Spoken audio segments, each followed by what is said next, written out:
누가복음 1장. 우리 가운데서 일어난 일에 대하여 차례대로 쓰려고 한 사람들이 많이 있었습니다. 이 사람들은 처음부터 이 일을 목격한 사람들, 즉 말씀의 종들이 우리에게 전하여 준 대로 기록하였습니다. 존귀하신 데오빌로 각하, 저도 이 모든 일을 처음부터 자세히 조사하였으므로 이 일을 각각의 차례대로 기록하여 드리는 것이 좋다고 생각합니다. 이는 이미 배우신 것들이 모두 사실이라는 것을 알게 하려는 것입니다. 유대왕 헤롯 시절에 아비야 조의 사가라라고 하는 제사장이 한 사람이 있었습니다. 그의 아내는 아론 가문의 딸로 이름은 엘리사벳이었습니다. 이들은 하나님 앞에서 의로운 사람이었습니다. 이들은 하나님의 모든 계명과 법도를 흠잡을 데 없을 정도로 잘 지켰습니다. 그런데 이들에게는 자식이 없었습니다. 엘리사벳은 임신할 수 없는 여자였고 두 사람 모두 너무 나이가 많았습니다. 사가랴가 자기 조의 차례가 되어서 하나님 앞에서 제사장으로 일하고 있을 때 제사장 임무를 맡은 관례를 따라 제비를 뽑았습니다. 사가랴가 주님의 성전에 들어가 향을 피우는 사람으로 뽑혔습니다. 분향 시간에 다른 사람들은 밖에서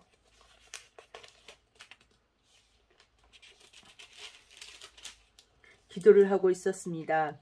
그때 주님의 천사가 사가랴 앞에 나타나 분향하는 제단 오른쪽에 섰습니다. 사가랴는 천사를 보고 매우 놀라서 두려움에 휩싸였습니다. 천사가 그에게 말했습니다. 사가랴야, 두려워하지 마라. 내 기도를 하나님께서 들으셨다. 내 아내 엘리사벳이 아들을 가지게 될 것이다. 그의 이름을 요한이라고 하여라.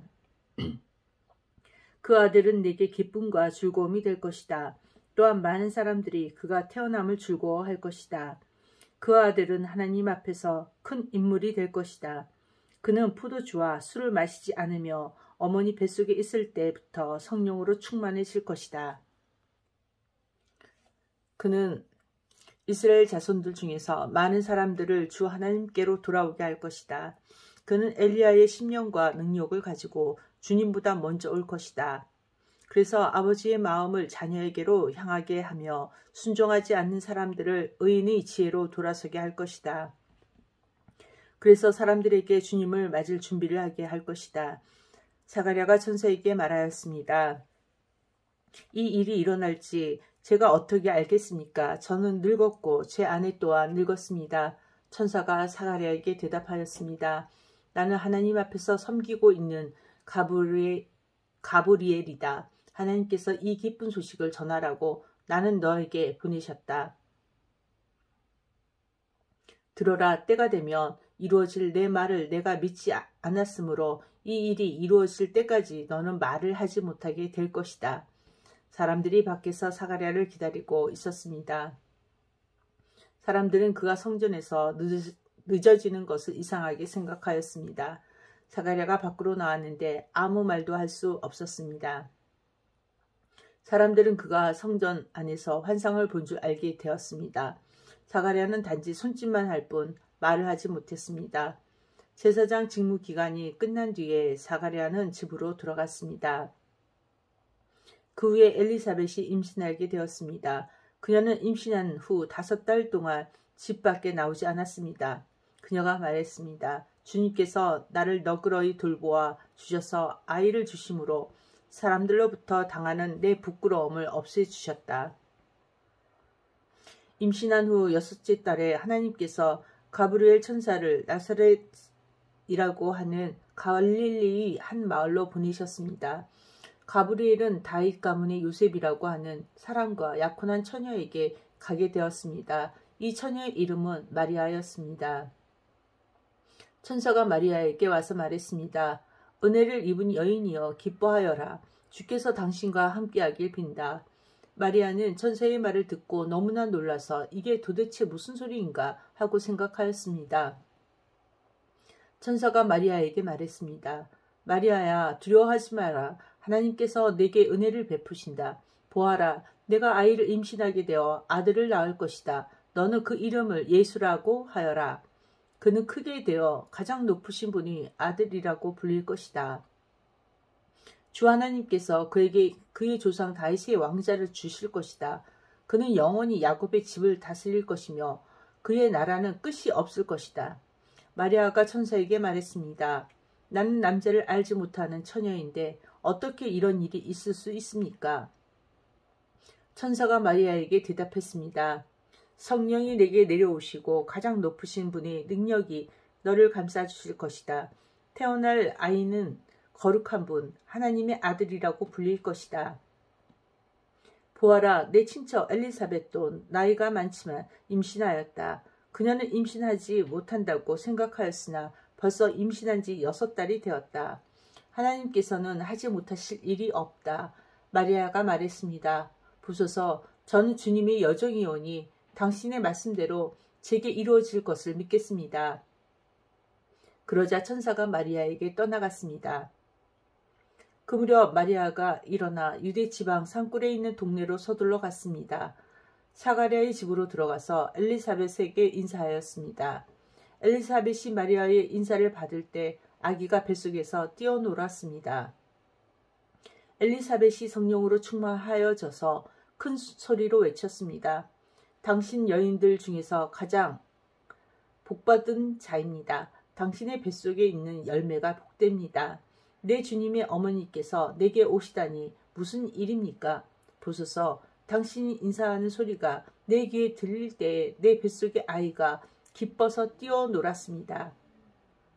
주님께서 말씀하신 것이 이루어질 것을 믿는 자는 복이 있습니다. 마리아가 말하였습니다. 내 영혼이 주님을 찬양합니다. 내 영혼이 나의 구주 하나님을 기뻐합니다. 그것은 주님께서 이 여종의 비천함을 돌보셨기 때문입니다. 이제부터는 모든 세대가 나를 복되다 할 것입니다. 그것은 전능하신 분이 내게 이 큰 일을 행하셨기 때문입니다. 주님의 이름은 거룩합니다. 주님의 자비하심은 하나님을 두려워하는 자에게 대대로 있을 것입니다. 주님은 강한 팔로 권능을 행하시고 마음이 교만한 자를 흩으셨습니다. 하나님은 왕들을 왕자로부터 끌어내리시고 낮고 천한 사람들을 높이셨습니다. 굶주린 사람들을 좋은 것으로 채우시고 부자를 빈손으로 돌려보내셨습니다. 주님은 자비를 기억하시며 주님의 종 이스라엘을 도우셨습니다. 우리 조상들에게 말씀하신 대로 아브라함과 그 자손들을 영원히 도우실 것입니다. 마리아는 엘리사벳과 함께 3달쯤 있다가 집으로 돌아갔습니다. 해산할 날이 이르러 엘리사벳은 아들을 낳았습니다. 이웃 사람들과 친척들은 주께서 엘리사벳에게 큰 은혜를 베푸신 것을 듣고 함께 기뻐하였습니다. 이 사람들은 아이가 태어난 지 8일째 되는 날에 아이에게 할례를 하려고 왔습니다. 이들은 아버지의 이름을 따서 아이의 이름을 사가랴라고 지으려고 하였습니다. 그러자 아기 어머니가 말했습니다. 안 됩니다. 요한이라고 지어야 합니다. 사람들이 엘리사벳에게 말했습니다. 하지만 당신 가문 중에 그런 이름을 가진 사람은 하나도 없어요. 사람들은 아버지인 사가랴에게 손짓을 하여 아이의 이름은 무엇이라고 짓기 원하는지 물었습니다. 그러자 사가랴는 쓸 것을 달라고 하여 아기 이름은 요한이라고 썼습니다. 이를 본 사람들이 모두 이상히 여겼습니다. 그 즉시 사가랴의 입이 열리고 혀가 풀려 하나님을 찬양하였습니다. 주변에 있는 사람들이 모두 두려워하였고 이 모든 이야기는 유대 온 산골에 전해졌습니다. 이 이야기를 들은 사람들은 모두 이 사실을 마음에 새기며 이 아이가 장차 어떤 인물이 될까 하고 말했습니다. 그것은 주님의 손이 아이와 함께 하셨기 때문입니다. 요한의 아버지 사가랴가 성령으로 충만하여 예언하였습니다. 주 이스라엘의 하나님은 찬양을 받으실 분이시다. 주께서 백성들을 돌보시며 구원을 베푸셨다. 하나님의 종 다윗의 집에서 우리를 위한 구원의 뿔을 드셨다. 옛날 거룩한 예언자의 입으로 말씀하셨다. 우리를 원수에게서 구원하시고 우리를 미워하는 모든 사람의 손에서 건져내셨다. 주님께서 우리 조상에게 자비를 베푸시고 거룩한 언약을 기억하셨다. 이것은 우리에게 주시려고 우리 조상 아브라함에게 하신 맹세다. 우리를 원수들의 손에서 구원하셔서 두려움 없이 주님을 섬기게 하셨고 평생 동안 주님 앞에서 거룩하고 의롭게 살아가게 하셨다. 아기야, 너는 가장 높으신 분의 예언자로 불릴 것이다. 내가 주님보다 앞서가며 주님의 길을 준비할 것이다. 백성들에게 죄를 용서받는 구원의 지식을 줄 것이다. 우리 하나님이 사랑과 자비로 인하여 떠오른 태양이 높은 곳에서 어두움과 조금의 그늘에 앉은 우리들에게 빛을 비추일 것이다. 그래서 우리의 발을 평화의 길로 인도하실 것이다. 아기는 자라서 심령이 강해졌습니다. 요한은 이스라엘 백성 앞에 나타나는 날까지 광야에서 살았습니다. 2장. 그때 아구스도 황제가 내린 칙령에 따라 온 나라가 호족 등록을 하게 되었습니다. 이것은 구레뇨가 시리아의 총독으로 있을 때 행한 첫 번째 호족 등록이었습니다. 그래서 모든 사람들이 호족을 등록하러 고향으로 가게 되었습니다.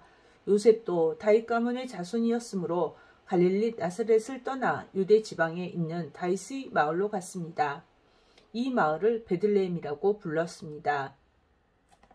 그는 약혼한 마리아와 함께 호적을 등록하러 갔습니다. 마리아는 그때 임신 중이었습니다. 이들이 베들레헴에 있는 동안 아기를 낳을 때가 되었습니다. 마리아는 첫 아들을 낳아 포대기에 싸서 구유에 눕혀두었습니다. 그것은 여간에 이들이 들어갈 빈방이 없었기 때문입니다. 그 근처 들판에서 목자들이 밤에 양떼를 지키고 있었습니다. 주님의 천사가 갑자기 이들 앞에 나타났습니다. 주님의 영광이 그들을 둘러 비추자 이들은 몹시 두려워하였습니다. 천사가 그들에게 말했습니다. 두려워 마라. 보아라. 모든 백성을 위한 큰 기쁨의 소식을 가지고 왔다. 오늘 다윗의 마을에 너희를 위하여 구세주께서 태어나셨다. 그는 곧 그리스도 주님이시다. 포대기에 쌓여 구유에 누워있는 아기를 볼 것인데 이것이 너희에게 주는 증거이다. 갑자기 그 천사와 함께 많은 하늘 군대가 나타나 하나님을 찬양하였습니다. 높은 곳에서는 하나님께 영광, 땅에서는 하나님께서 기뻐하시는 사람들에게 평화. 천사들이 목자들에게서 떠나 하늘로 사라지자 목자들이 서로 말했습니다.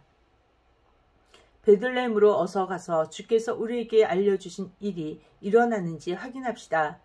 이들은 서둘러 가서 마리아와 요셉 그리고 구유에 누인 아기를 보았습니다. 목자들이 확인하고 이 아이에 대하여 자기들이 들은 것을 그들에게 이야기해 주었습니다. 목자들의 말을 듣고 사람들은 모두 놀랐습니다. 그러나 마리아는 이 모든 말을 마음속에 소중히 간직하였습니다. 목자들은 돌아가면서 천사들이 일러준 대로 자기들이 듣고 보았으므로 하나님께 영광을 돌리고 찬양을 드렸습니다. 태어난 지 8일째 되는 날에 아기는 할례를 받았고 그 이름을 예수라고 하였습니다. 이 이름은 아기를 잉태하기 전에 천사가 일러준 것이었습니다. 모세의 율법에 따라 정결 예식을 치르는 때가 되었습니다. 마리아와 요셉은 예수님을 하나님께 드리려고 예루살렘으로 데리고 올라갔습니다. 이것은 주님의 율법의 다음과 같이 기록되어 있기 때문입니다. 첫 번째 태어나는 모든 남자아이는 하나님께 거룩한 자로 불릴 것이다. 또 마리아와 요셉은 비둘기 2마리나 어린 집비둘기 2마리를 드려야 한다고 기록된 하나님의 율법에 따라 희생 제물을 바치려고 예루살렘에 올라간 것입니다.